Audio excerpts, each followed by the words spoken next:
Well, it's World Diabetes Day today, and let's hear from an Ipswich schoolgirl learning to live with diabetes. It's something that loads and loads of us are facing the prospect of if we don't change our lifestyles. It is World Diabetes Day, and part of the point of having a big campaign is to help educate the rest of us about what diabetes is, the difference between type 1 and type 2, and what impact it has on those who have it.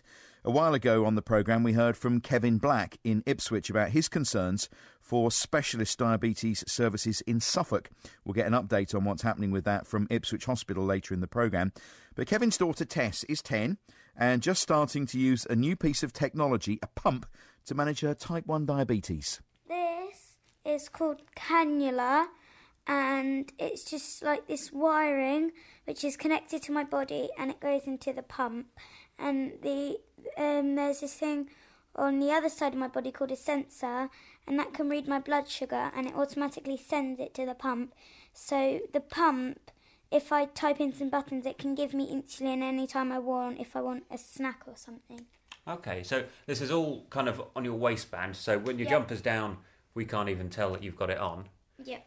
And so it's two plasters with things on either side of your belly button, and something, I mean, that's about the size of a mobile phone, I guess, just in a little pouch there on your belt. So one part of it is sensing what's happening, and the other part is doing something about it. Yeah. So one side is like how much sugar is in my blood, and that tells the monitor. And then this, if I want some food, I can type it in, and it goes through the wire and into the cannula, which goes into my body. So that sorts it out. Can you feel that happening? What does it actually feel like to be wearing it? Well, sometimes normally it just feels fine. I can't really feel anything. Sometimes I can feel a bit of a tingle though, but really it's much better than having injections every day. Because Tess used to do about 4 injections a day, so there'd be one in the evening and then one before every meal. That's not much fun. Also, the things we have to do here, as Tess says, it's brilliant while you've got it on, but the two plasters you've got might look like plaster. Underneath it there are needles, and like Tess says, when it's on, it's fine. It's no fun changing them really, though, is it? You know, we have to do that every couple of days, which is not great, but it's better than the alternatives, and, you know, research will make it better, he said. It's a step up in technology, you know, so it's like moving from your family car to a bit of a Formula One car. So it's gives Tess more freedom. It gives us the ability to manage the diabetes more effectively over the long term, which is really good for health. It's a great thing. But there are more dials. And it's, you know, so it's one of those things you've got to figure out, how do you do that? You know, we didn't used to have as many dials, so now you turn one and think, maybe I should have turned the other, and then something happens, and the alarm goes off, and you think, what have we done? And, so we're still getting used to it. It's not an easy thing, but it's the kind of thing that I think we should be doing more of. World Diabetes Day, trying to raise a bit of the profile on that, and there's a fair few things going on in Ipswich at the moment. One of the things that we're very interested in is with the JDRF, which is the Juvenile Diabetes Research Foundation. And they're a charity that looks particularly at what is called type 1 diabetes. Yeah. One of those silly things, type 1 diabetes, deeply unhelpful term. No one knows what it means. Type 2 diabetes, what does that mean? You know, I think it's a bit like cancer, you know. Cancer is a big variety of diseases which under one umbrella. Diabetes is similar. Unfortunately, rather than using helpful terms, we've got this type 1 and type 2, which is deeply unhelpful. And I think there's a big problem out there at the moment with the media, which is associating some aspects of type 2 as being diet-related, and therefore people are kind of thinking that diabetes is self-inflicted. Absolutely not the case, and absolutely never the case for type 1. Saying diabetes is self-inflicted is no more sensible than saying all cancers caused by fool smoking. You know, it's just more complicated than that. So JDRF is, you know, like you get different charities for different aspects of cancer. It's the one looking at juvenile diabetes. Lots of stuff going on. My wife's running a bake-off at Ipswich Borough Council, so And at school, I'm my school counsellor for my class, and what we're doing is we're raising money for children in need, but we're going to split some of that money and give it to JDRF, because I think at my school the teachers really, they try to understand, they're very helpful most of the time. So we're going to raise a bit of money, take some of the money out of the children in need and give it to JDRF. And the JDRF, is because in the olden days, the JD and JDRF, juvenile diabetes, type 1 used to be called juvenile diabetes.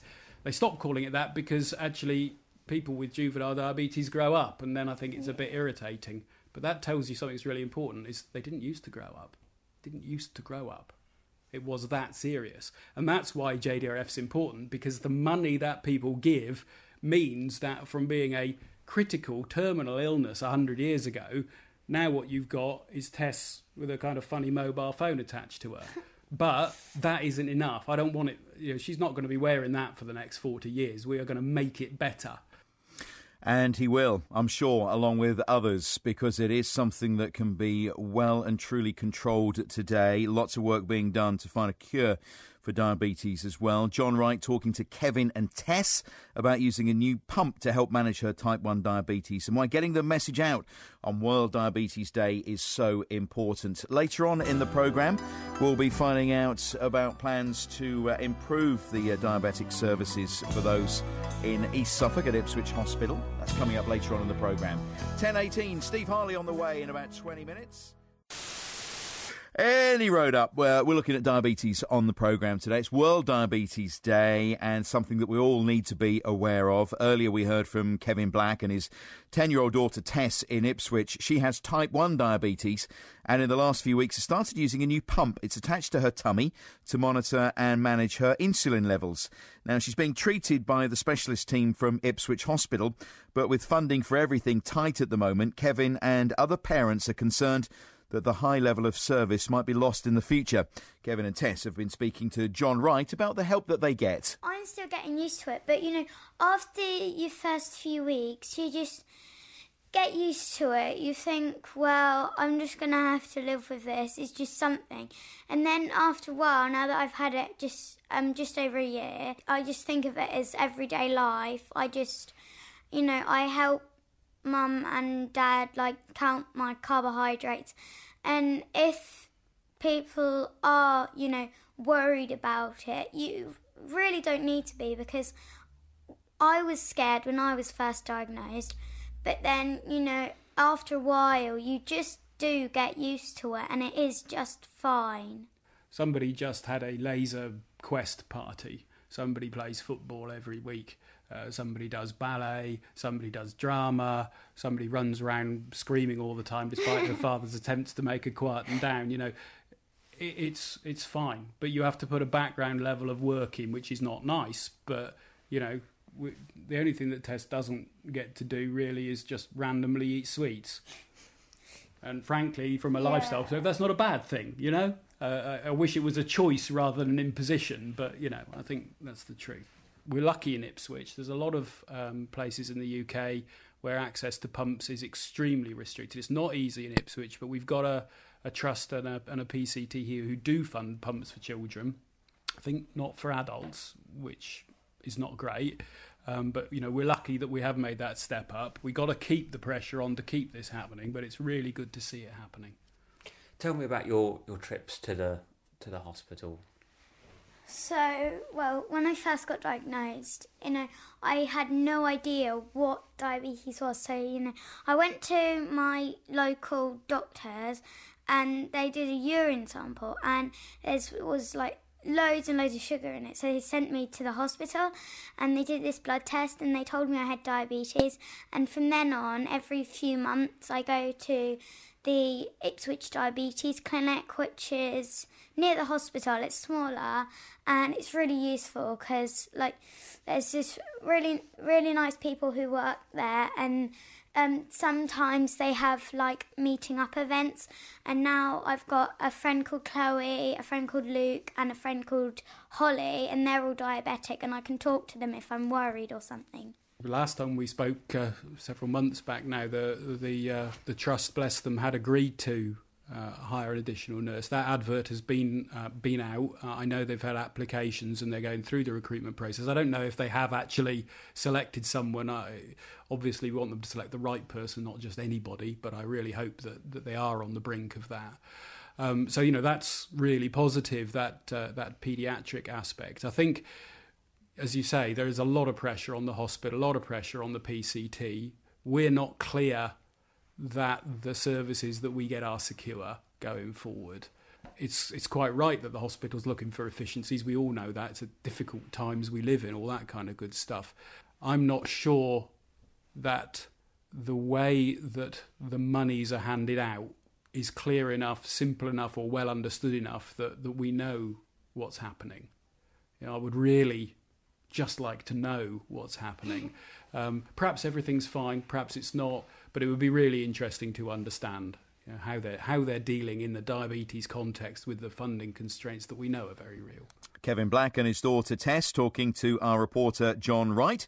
Well, we're going to be talking to the Director of Nursing at Ipswich Hospital, Siobhan Jordan, very shortly to try and get some answers for Kevin and for Tess. That's coming up on the programme very shortly. It is 12 minutes past. Right, now then, Ipswich Hospital and diabetes. Let's catch up with Ipswich Hospital now to see what the latest is on that additional paediatric diabetes nurse that Kevin and other parents have been campaigning for. We heard from Kevin and his daughter earlier. We spoke to the Chief Executive of Ipswich Hospital, Andrew Reid, on the programme a few months ago now, and he said he would do all he could to move the situation on. Well, Siobhan Jordan is Director of Nursing at Ipswich Hospital and on the line to us now. Siobhan, good morning. Good morning. Thank you for joining us. No problem. Congratulations on your latest CQC report, by the way. Thank you very much. Credit where credit's due. Thank you. We bash you from time to time, but we love you really. Now, look, for those who weren't remembering this item on the programme before, it's World Diabetes Day today, and we'll come on to the paediatric nurse side of things in a moment or two. But are you seeing an increase in people presenting at the hospital with diabetes symptoms? Well, the number of people have increased that are going to the general practice with diabetes. The number coming to the hospital has increased slightly, but they only come to us when they are critically ill. The management of them takes place mostly in the community with the general practitioner. Right, so that's a change, because it used to be much of a hospital job every time, didn't it? Years ago? Did. You're absolutely right. Years ago it used to be, but what is happening now and what will happen even more going forward is that diabetes care will be provided in the community. It is a long-term condition. Huge number of patients live with diabetes and manage it very, very well.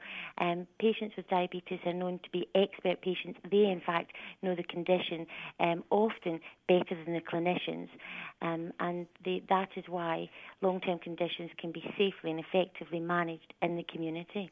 This is one of those problems with our health that really we all need to be aware of. We can do a lot to prevent diabetes, can't we, with a healthy lifestyle, good diet, those kind of things? Yes, absolutely. And there are different types of diabetes. There is type 1 diabetes, which requires insulin injections, and clearly that is the type of patients which are more likely to come to the hospital and be supported by the hospital clinicians at the beginning. However, there is type 2 diabetes, which can be controlled by tablets and by diet alone. And you're absolutely right. It's something that we've all got to be very aware of and indeed try to prevent. But technology is moving on. This is also one of those illnesses where huge strides have been made. We were talking about it earlier in the programme. It was a death sentence 100 years ago. And now we've got Kevin's daughter, Tess. We heard from Kevin and Tess earlier on. She's just started pump therapy on World Diabetes Day, which means she's got like a mobile phone thing strapped to her chest, which kind of does it all, monitors everything. I mean, this is high-tech stuff being used now, isn't it? Oh, absolutely.